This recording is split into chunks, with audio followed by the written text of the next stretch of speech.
அமெரிக்காவில் ஒரு பையன் வேலை பார்க்குறான். அவனுக்கு வீட்டில் பொண்ணு பார்க்குறாங்க. அம்மா அப்பா டீச்சர். தன்னுடைய வாழ்க்கை பூரா அவனுக்காக ஒப்படைச்சாங்க. அவன் அங்கே இன்னொரு பொண்ணை லவ் பண்ணி கல்யாணம் பண்ணுறான். சொல்லி பார்க்குறாங்க, கேட்கல. தாயிட்ட பேசுகிறது குறையுது, தாயை பார்க்க வர்றது குறையுது. அப்பா அந்த ஏக்கத்திலே 2 பேரும் ஆசிரியர்கள். அந்த ஏக்கத்திலே படுத்துட்டாங்க. ஒரு புள்ள பார்க்கலையேன்னு. அப்பா இறக்க போகிறாரு, வாடா அப்படின்னு சொல்லி கூப்பிட்றாங்க. வரல. அப்பா இறந்து போயிட்டாரு. துறவி தாயை பார்த்து என்ன பாடுபாடினாருன்னு நம்ம சொன்னல. நிஜ வாழ்க்கை எப்படி இருக்கு பாருங்க. ஏன் இவ்வளோ தூரம் சொல்கிறேன்னு தெரிஞ்சுங்க. இத்தனை மணி நேரம் ஏன் பேசுகிறேன் என்று தெரிந்து கொள்ளுங்கள். ஒரு மாற்றத்தை உருவாக்கியே ஆக வேண்டும் என்ற ஒற்றை சிந்தனையோடு பேசி கொண்டிருக்கின்றேன். அமெரிக்காவிலிருந்து வரமாட்டேங்கிறான். அப்பா இறந்து போகிறாரு. படிக்க வச்ச சித்தப்பா பேசுகிறாரு. அப்பா இறந்து போயிட்டாரா, கொல்லி வைக்கிறதுக்கு வாடா. துறவிகளே கொல்லி வைக்கிறாங்க. 4 நாள் பாடியை வைங்க வர்றாங்க.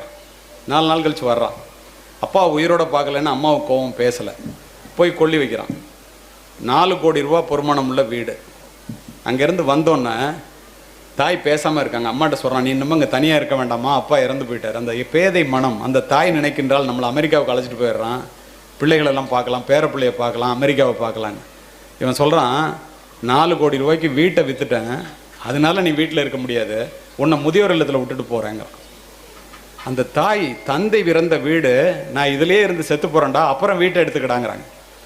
கதறுகிறாள், பதறுகிறாள், அழ அப்படியே கொண்டு போய் முதியோர் இல்லத்தில் சேர்த்துட்டு 18 மணி நேரம் விமானத்தில் பயணிக்கிறான். 4 கோடி ரூபா பணத்தை வாங்கிட்டு. இந்த அம்மாவுடைய காசு 50,000 ரூபா முதியோர் இல்லத்துக்கு கட்டிட்டு போகிறான். கதை இல்லை, நிஜம். 18 மணி நேரம் கழித்து போய் அமெரிக்காவில் இறங்குது. ஒய்ஃபுக்கும் பிள்ளைங்களுக்கும் தீனி எல்லாம் வாங்கிட்டு போகிறான். காலையில் சாப்பிட உட்காரும்போது ஸ்வீட் வைங்கிறான். இத்துணைக்கும் காரணம் அவனுடைய மனைவி. இவன் போகணும்னு நினச்சப்ப கூட தடுத்தது அவனுடைய மனைவி. அதுக்கப்புறம் இவனே மாறிட்டான். உன் தாய் பசித்திருக்க உன் தாரத்திற்கு ஊட்டாதே ஒருபோதும். புரிந்து கொள்ளுங்கள். இவன் போனோன்னா சாப்பிட உட்காரான், ஸ்வீட் வைங்கிறான். துக்கம் நடந்த வீட்டில் ஸ்வீட் வைக்கக்கூடாதுன்னு அப்போ தான் சொல்கிறான் அந்த மனைவி. துக்கம் முடிஞ்சு 1 மாதம் ஆச்சு, கருமாதி முடிஞ்சு போச்சுங்கிறான் அவன். அவள் சொல்கிறா, துக்கம் முடிஞ்சு 24 மணி நேரம் கூட ஆகலை, நீ விமானத்தில் வரும்போதே உங்கள் அம்மா இறந்து போயிட்டாங்க முதியோர் இல்லத்துலங்கிறான். இதுக்காகவா உங்களை படிக்க வைக்கிறாங்க? இதுக்காகவா திங்கிறதுக்கு சோறு கூட இல்லாமல் உங்களெல்லாம் வளர்க்குறாங்க? தயவு செய்து புரிந்து கொள்ளுங்கள். உலகத்திலேயே துயரமான கண்ணீர் தாயினுடைய கண்ணீர்.